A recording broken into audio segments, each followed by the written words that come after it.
Hey y'all, I'm Nikki Winston and welcome to the Working Mamas podcast. I am a mompreneur, CPA, and award-winning writer with my career advice featured in your favorite magazines. I'm sharing the accounting knowledge that entrepreneurs need to know, proven methods to make the CPA exam less stressful, and the career advice that millennials need to win in these corporate streets. You'll also hear the frolics and frustrations of a mother of two growing kids. My guests and I speak the unfiltered, unedited truth and have real conversations about what it really means to do the work. So grab your lemon and mint water, your whiskey, or your coffee, and let's go. Let your network know that you're listening to this episode by using the hashtag Working Mamas and tag me at Nick Winston CPA on Instagram, LinkedIn, and Twitter. Hey y'all, what's going on? Welcome to another episode. I am broadcasting live and direct from Midtown Atlanta. It is such a vibe today. It's beautiful, sunny, 75-degree fall day. Not too many people, not too much going on. I just had lunch and finished writing a blog, and I said, let me jump on the mic and talk about the job. Yes. Let's talk about work. Let's talk about when you are ready to chuck up the deuces to that job that's no longer serving you, or maybe it never served you to begin with and you were just there for the check. Whatever the reason, employees don't quit companies, they quit people. Usually bad managers or toxic environments created by toxic people. Let's just call it what it is. There's also those employees who realize that their professional aspirations are out of reach within the current company. Now, growth is a beautiful thing, no love lost, but it can be emotional if it's a great company and you've come to form these deep relationships with colleagues. It's also emotional if it's not the most amicable professional breakup. So I have had quite a few scenarios where I left a job and I walked out the door wiping my face. Like I was crying, I was sad, my team was crying, my boss was crying. And it was when I remember that happened when I relocated to Atlanta and a couple other roles that I was in. And I was just like, I love the team and I love what I'm doing. This is just not the place for me to maximize my potential. And again, no disrespect, no love lost. It's just, it was time for me to move on to a company that would allow me to flourish and do the things that I needed to do. And there's also been some what I'll call professional breakups that I was walking out the door literally, deuces, peace, see y'all. I can't get out this door fast enough. And it was just the environment, the things that were going on, the things that were promised and promoted that never came to fruition. Just so many different things will have you looking for a job or leaving your role and moving on to the next best thing. But either way, resign from your job with the same energy that you had on your first day. And this is how. So, first and foremost, discuss your move with your immediate manager. I have said ad nauseum on multiple episodes and multiple blog posts and multiple articles on LinkedIn.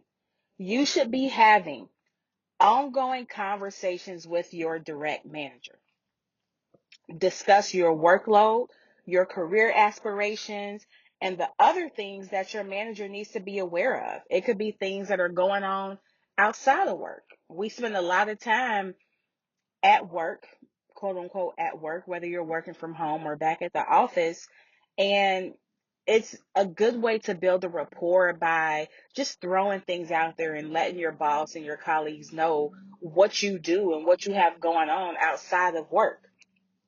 So when you have this resignation discussion, let your manager know that you're resigning and any other relevant information that they need to know about the job. And this is your manager, not your coworkers, not the water cooler friends. Your manager should be the first person to know that you are leaving the company. So after you have a face-to-face conversation, whether it's in a conference room or whether it's virtually, follow up that conversation with a letter. Send it to your manager and maybe copy HR. Some type of notice, some type of written notice that confirms your departure. Include, if nothing else in there, your last working day. All the reasons, all the explanations, the extra words are unnecessary here. Many people feel the need to use resignation letters as these long drawn out explanations as to why they're leaving.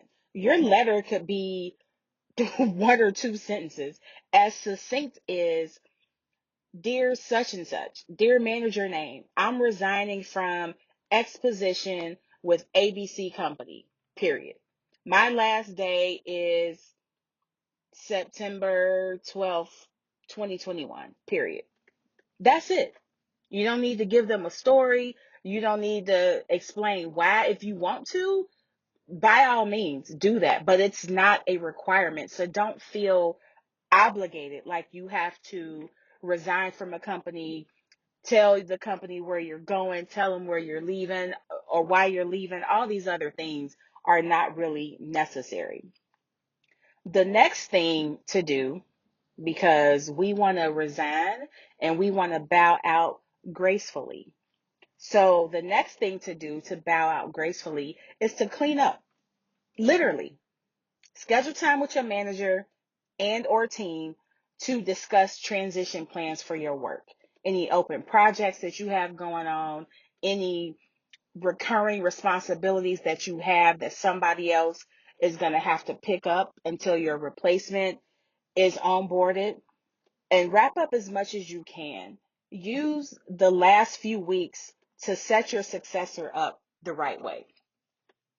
And I really want to emphasize that. Make sure that when you leave, you set your successor up the right way. A lot of times, and I've dealt with this a lot, especially as a hiring manager, when people leave the company or somebody is terminated, there's usually this, oh, I'm going to delete my files or I'm going to delete all my emails and I'm just going to leave the company high and dry. When the reality is that's a reflection of you. That's not a reflection of the organization.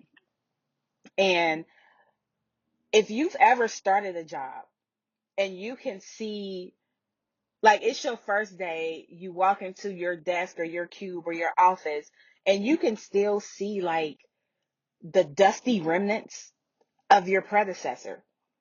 The desk hasn't been cleaned.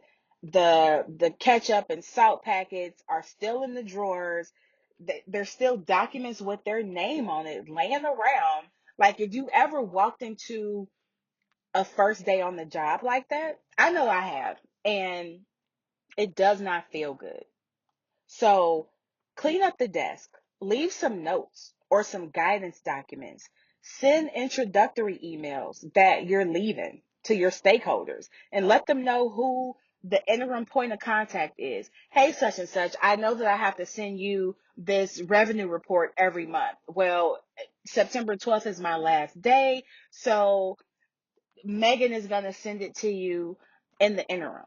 And really just try to make the transition as seamless as possible for both sides. You always want to leave amicably, regardless of any circumstances surrounding your departure. But even if you're in a situation where you're leaving on less than ideal terms, still try to keep that in mind because once you've gone, somebody else is coming into that role.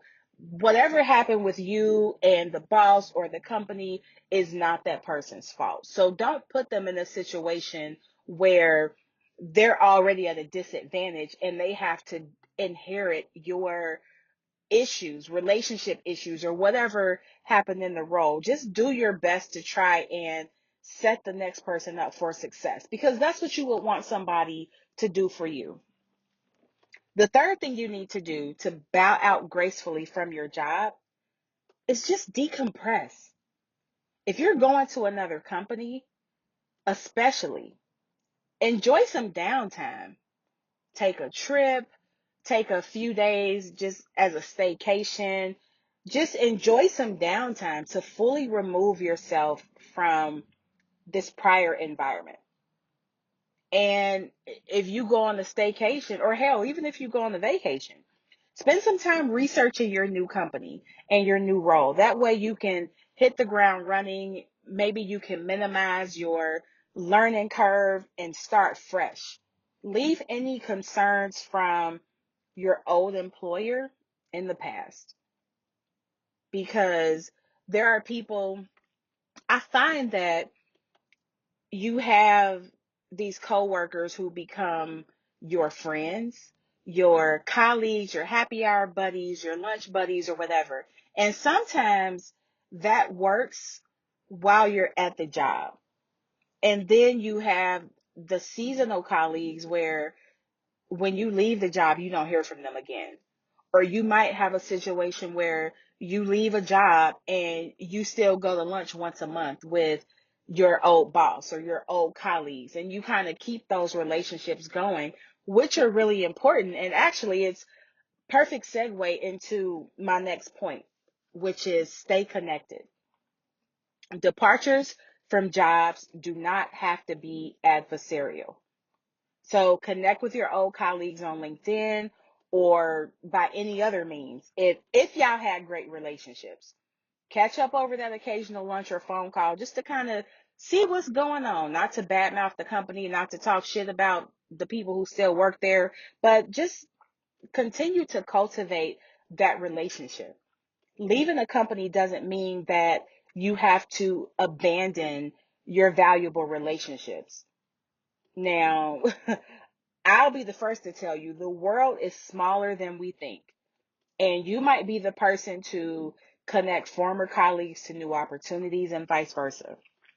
For me, I've had many situations where I have left jobs and I still, maybe once or twice a month, I would hit up one of my old coworkers. Hey, what's going on? How's it, how's it going?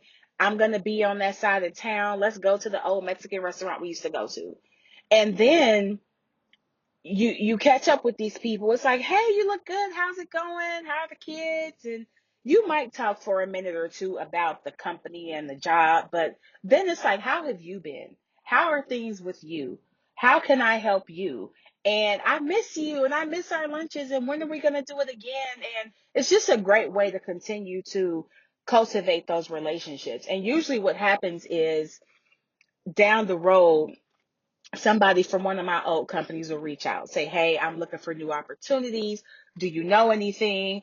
Or I might reach out to them for something.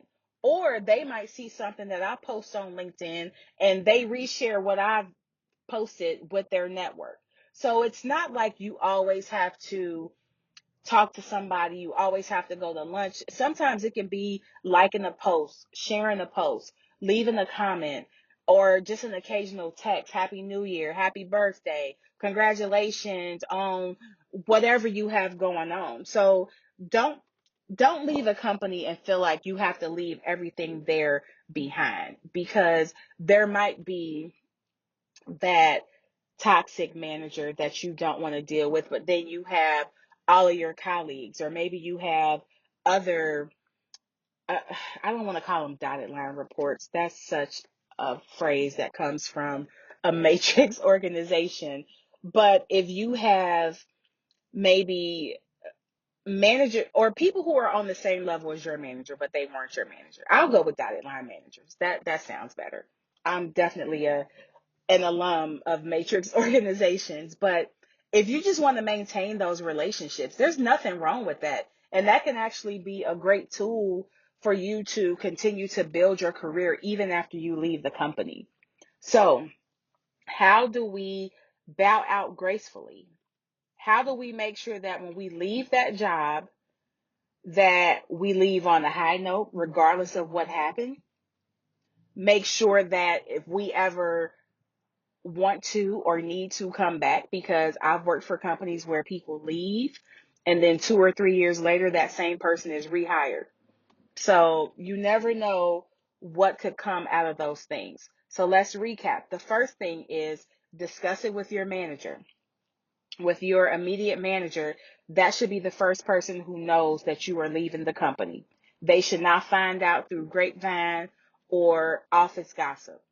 The second thing, follow up that conversation with a written resignation letter that's directed to your boss and or HR if necessary. Check with your company, figure out who are the people that need to know that you're leaving, and then frame your letter that way. The third thing is to clean things up. Clean up your desk, straighten it up, try to position the documents, the emails, the communication, your workload, so that the next person can come in and take over this role and do what they need to do with minimal distractions. And lastly, or not lastly, second to lastly is decompress. So usually when I leave a job, I try to put a week or two in between so I can take a trip, so I can just sleep in and do nothing for a couple of days and really just shed any remains of that company, the culture, the brand. I mean, anything that I need to just mentally prepare for my next opportunity. I just take a few days or a week or two to decompress. And lastly, stay connected. Leaving a company doesn't mean you have to leave your colleagues, leave your boss, and that you still cannot be connected with the company. The other thing is that I've I know people who have left companies, and like I said before, they might get rehired, but I know people who leave companies and then they come back as consultants. So you might have left your job to take on your entrepreneurial journey, or you might have taken another job and you have a side hustle as a consultant, and the company hires you on as a consultant for a project just because they know you and your work ethic and how you move and how you can get things done. So take those things for those of you who are thinking about leaving a company or you're about to leave a company. Make sure, oh, I left this out and this is so critical. Make sure you give proper notice. I was just about to sign off and I cannot sign off this episode without saying that. If you take nothing away from this episode, even if you don't do all the other things that I mentioned, make sure that you give proper notice. When I leave a job, I give a month's notice. And that's because I'm running a department and I know that it's going to be difficult to backfill my role in 2 weeks. So I give a month's notice. And because I work in accounting, we have a cycle. We have a month end close calendar and all these things that need to get done. And so I want to make sure that I can at least get the department through the next month end close and position the accountants and the staff where they need to be so that when that next person comes on board, there's minimal distractions, there's minimal bumps in the road, and they can kind of keep things going. So at minimum, give a 2 week notice.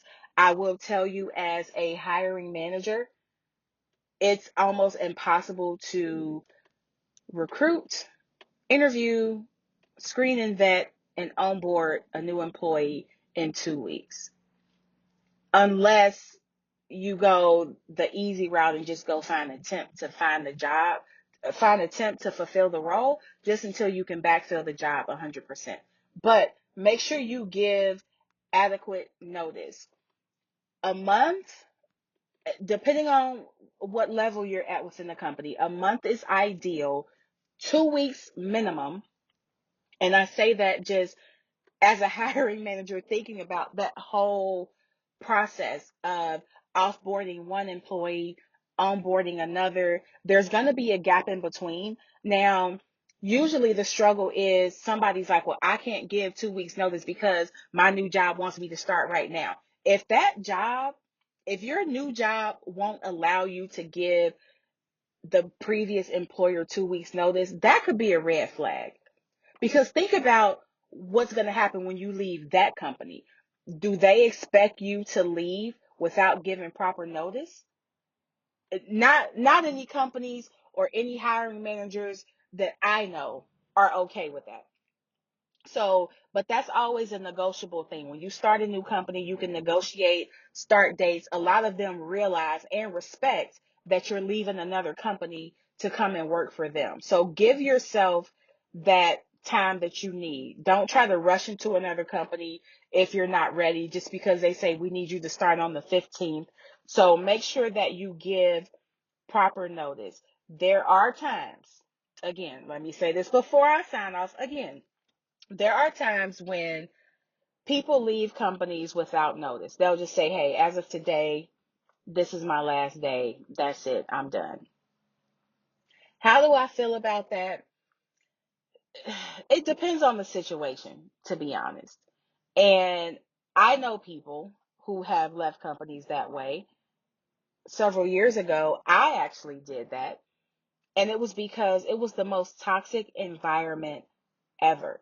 Now, if it is causing me mental, emotional distress to be in this job, you might not get a 2 week notice from me. You're going to get a letter, you're going to get a notification, but I don't know that it's going to be a 2 week notice because the longer I stay here, the more the more detrimental this is to my well-being. In situations like that, or if you're being harassed, or if you find that management is doing some fugazi type of stuff, then yeah, I would leave right away. But again, it depends on the situation. If you want to talk about it further, definitely hit me up. Let's talk about it. But keep those things in mind. In light of this environment, people are leaving jobs or they're being let go from jobs. And it's just really important to position yourself so that you always land on your feet. And I tell people this all the time. It's great to have a job. It's great to know that that check is coming every 2 weeks or once a month, that you have these benefits and all these other things. But you should never be so ingrained in a company that if they were to let you go tomorrow that you wouldn't know what to do. You should always have yourself in a position to land on your feet, no matter what. Even if you love your job, there's nothing wrong with that. You should always be in a position where you can land on your feet.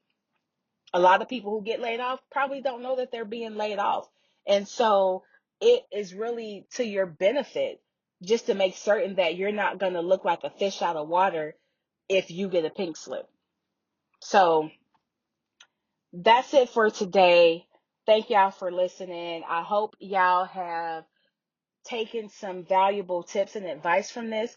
Feel free to share this episode if you're listening on Apple or on iHeartRadio. Definitely leave a review and subscribe so that you know when the next episode is coming out. And sharing is caring. So if you are listening to this episode, don't forget to use the hashtag Working Mamas.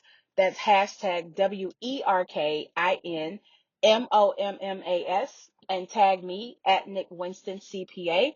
I'm also going to put some links in the show notes for you to kind of jot down, keep them in your back pocket as a reference, and make sure that you bow out gracefully. The same energy and excitement you had on the first day of the job, you should have that same energy on the last day. That goes for the employee and that goes for the manager, the person who hired you. If they are so excited to have you on board the first day, that's the same energy they should have when you walk out the door on the last day. All right. Thank y'all for tuning in. I appreciate the love. Anytime y'all are rocking with me, I so appreciate it. And until then, y'all be good. I'll talk to y'all soon.